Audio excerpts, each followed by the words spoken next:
wabarakatuh. Perkenalkan, nama saya Maya Nur Hidayati dari Sekolah Tinggi Agama Islam Negeri Sultan Abdurrahman, Kepulauan Riau. Prodi Manajemen Pendidikan Islam A1 semester 3, NIM 191159. Baiklah, untuk memenuhi tugas akhir dari mata kuliah Sosiologi Pendidikan, saya akan sedikit mengulang pelajaran yang telah dipelajari sebelumnya. Di sini saya mengambil dari bab 2, yaitu definisi sosiologi pendidikan. Secara umum, sosiologi pendidikan adalah kajian sosiologis yang mempelajari hubungan antara masyarakat, interaksi sosial dalam paradigma pendidikan.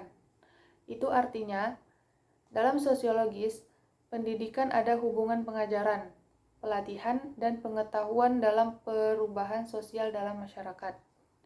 Selain itu, ada juga pengertian sosiologi pendidikan menurut para ahli diantaranya yaitu yang pertama, menurut Francis Brown, sosiologi pendidikan adalah disiplin ilmu pengetahuan yang diajarkan dalam analisa lingkungan budaya, individu dalam nuansa pendidikan. Itu artinya, seluruh aspek budaya sosial dan pendidikan dijadikan satu dalam prosedur ini. Yang kedua, ada juga menurut Rohman Natawijaja, yaitu sosiologi pendidikan adalah cabang disiplin ilmu sosiologi yang mempelajari hubungan antara pranata suatu pendidikan dengan kehidupan yang lainnya. Selain itu, ada juga pengertian sosiologi pendidikan menurut Nasution, yaitu ilmu pengetahuan yang mempelajari tentang proses pendidikan dalam mengendalikan perkembangan kelompok atau individu agar lebih baik lagi dari sebelumnya yang terjadi. Nah, dari pengertian sosiologi pendidikan para ahli tadi, dapat disimpulkan bahwa sosiologi pendidikan adalah pendekatan sosiologis terhadap fenomena pendidikan melalui konsep, variabel, metode, dan teori sebagai upaya untuk menganalisa kenyataan sosial, khususnya masalah-masalah dalam dunia pendidikan. Yang kemudian, kenapa pendidikan dilandasi teori? Karena yang pertama, pendidikan mau tidak mau harus bisa menyiapkan sebuah generasi yang siap untuk memasuki masyarakat yang berubah menuju masyarakat berbasis pengetahuan itu.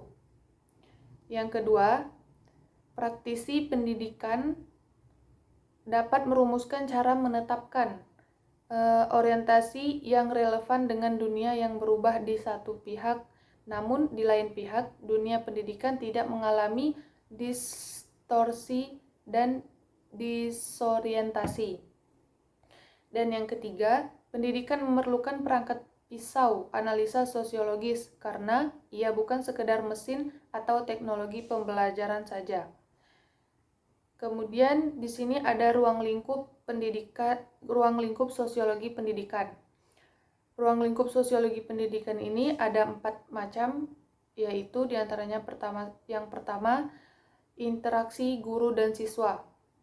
Interaksi ini timbul dalam lembaga pendidikan yang mana dalam bentuknya selalu berkaitan dengan pengajaran dan penyampaian pengetahuan antara seorang guru dan murid. Kemudian yang kedua, dinamika kelompok dan di organisasi intrasekolah. Problem ini menjadi fokus dalam pembahasan sosiologi pendidikan. Hal ini lantaran dalam kelompok sosial di lembaga pendidikan selalu berkaitan erat dengan organisasi intrasekolah. Kemudian yang ketiga, struktur dan fungsi sistem pendidikan. Kajian dalam sosiologi pendidikan juga memfokuskan diri pada penanganan natara struktur dan sistem yang ada di dunia pendidikan. Dan yang terakhir, sistem.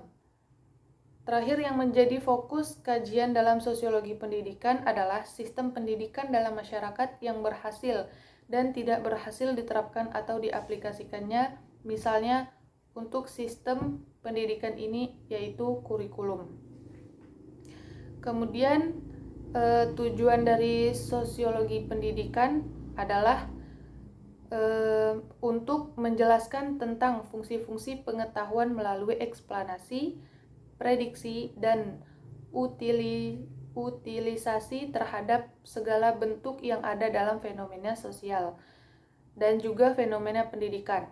Nah, hal ini lantaran model yang terdapat dalam pendidikan lebih bersifat fungsional dan dampaknya akan lebih dirasakan oleh masyarakat secara luas.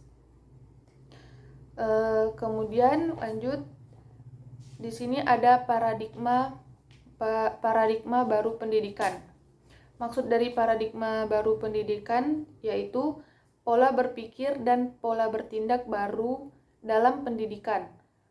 Pola berpikir dan pola baru itu menyangkut dengan sikap, perilaku, dan tindakan dalam pelaksanaan pendidikan.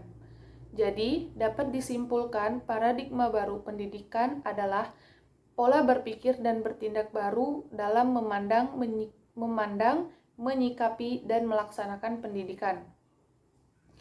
Kemudian, paradigma behavioristik atau klasik, yaitu sebuah teori yang mempelajari tingkah laku manusia.